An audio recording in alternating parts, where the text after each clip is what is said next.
The Secret Lake, Chapter 15, Afternoon Tea. The following afternoon, Tom and Stella knocked on Mrs. Moon's patio garden door. "Good morning, Tom and Stella. How nice to see you, dears." With the help of her walking stick, Mrs. Moon stepped out into her patio garden. It was strange how alert she could seem on some days compared with others. Their mother had told them she had an illness that made her forget things and people some of the times, but not always. They were glad to have caught her on a good day. "We called to see if Harry's back yet," said Stella politely. Tom nodded enthusiastically. Harry had gone missing earlier that day. "He's a one, isn't he?" exclaimed Mrs. Moon. "Went off this morning, but he'll be back by tonight, mark my words." She winked playfully. "He knows it's lamb, you see." Stella and Tom smiled. Mrs. Moon chuckled. "You know, the Williamsons next door are convinced he's got two homes. They're probably right."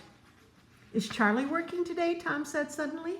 Mrs. Moon's gaze fell to the ground as she slowly picked her way across her patio towards a wrought iron chair in the shade of a small fig tree. "Do sit down, dear," she said. "My legs aren't as strong as they used to be. Now, where were we? Oh, yes, Charlie. No, dears, he's not here on Fridays. Have you lost something in the garden, dears?"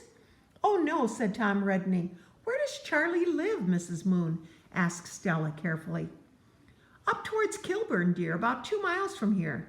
She seems to hesitate. "He's a bit sharp with you little ones sometimes, I know, but he means well enough. He lives for that garden." She took in a deep breath and looked out towards the trees. "Where does Charlie think Harry goes?" asked Stella, popping a black currant polo into her mouth and following Mrs. Moon's gaze. Mrs. Moon smiled stiffly and shook her head. And now Stella regretted her remark, for the old lady's eyes were suddenly glistening. "Would you like biscuits, dear?" Tom, ever hungry, kneaded eagerly. With the help of her stick, Mrs. Moon raised herself from her seat again. "Can I help?" asked Stella, jumping up.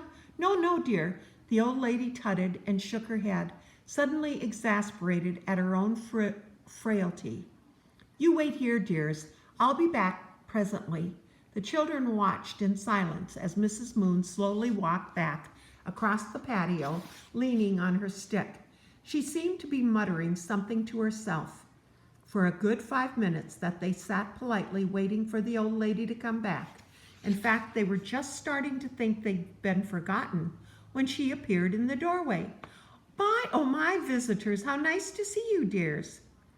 An awkward silence filled the air as Mrs. Moon stepped forward and fixed a vacant stare at the children. Stella froze inside. Mrs. Moon was looking at them most oddly. Suddenly Tom's tummy let out the most almighty rumble. Stella cleared her throat reprimandingly, just as Mrs. Moon jerked out of her trance. "Dear me," said the old lady, "did I just go in for something? I could have sworn—" "Biscuits," said Tom sternly. He was starving, never mind bursting for a cold drink. Stella nudged him hard in the ribs, which made him yelp. "Would you like a biscuit, dear? Oh, yes, that would be nice. Have you just moved to the garden? I don't suppose you've seen my dog, have you? He's called Harry. He goes missing, you know, for days at a time sometimes." Tears were suddenly welling in the old woman's eyes. Stella stood up. "No, Mrs. Moon, we haven't seen Harry," she said gently. She took Mrs. Moon by the arm and helped her sit down. "But I'm sure he'll be back tonight. It's lamb for dinner, you know." Oh my, is it Friday today?" said Mrs. Moon. Stella nodded. "What a clever girl you are. Well, it was nice to meet you, dear. I always like to see new faces in the garden. I think I shall have to lie down now. I get so tired these days. Off you go. Play now and come again tomorrow, will you? I'll be less tired then. Goodbye then, dears." The old lady was still nodding and smiling as the children walked away.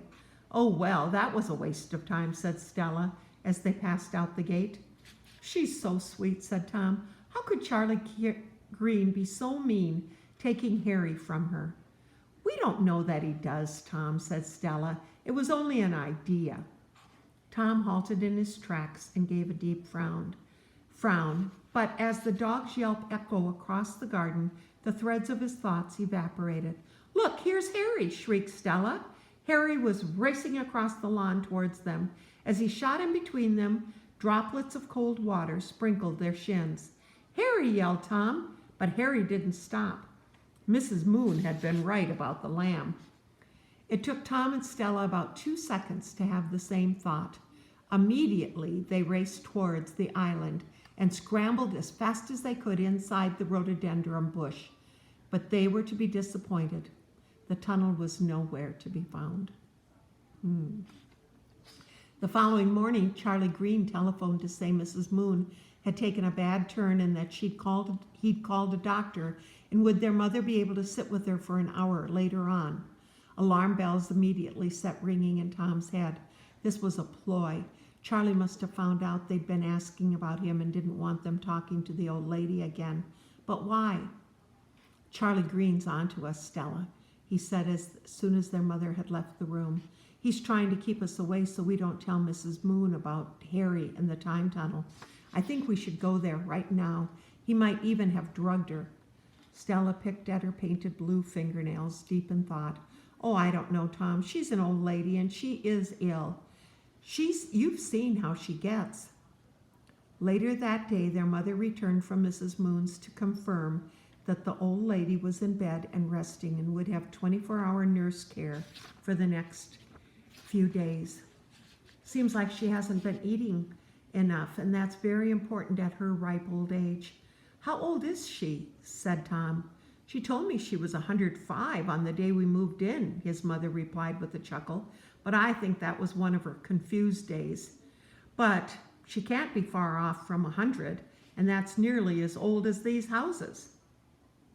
Tom stared through his mother and tried hard to imagine living for 100 years, but the thought alone exhausted him. No wonder the old lady was in bed. It was a full week later before Mrs. Moon was finally well enough to visit visitors. Needless to say, Tom and Stella were both elated when she rang to invite them back. Uh-oh. Chapter 16, The Return Visit. See you later, alligator.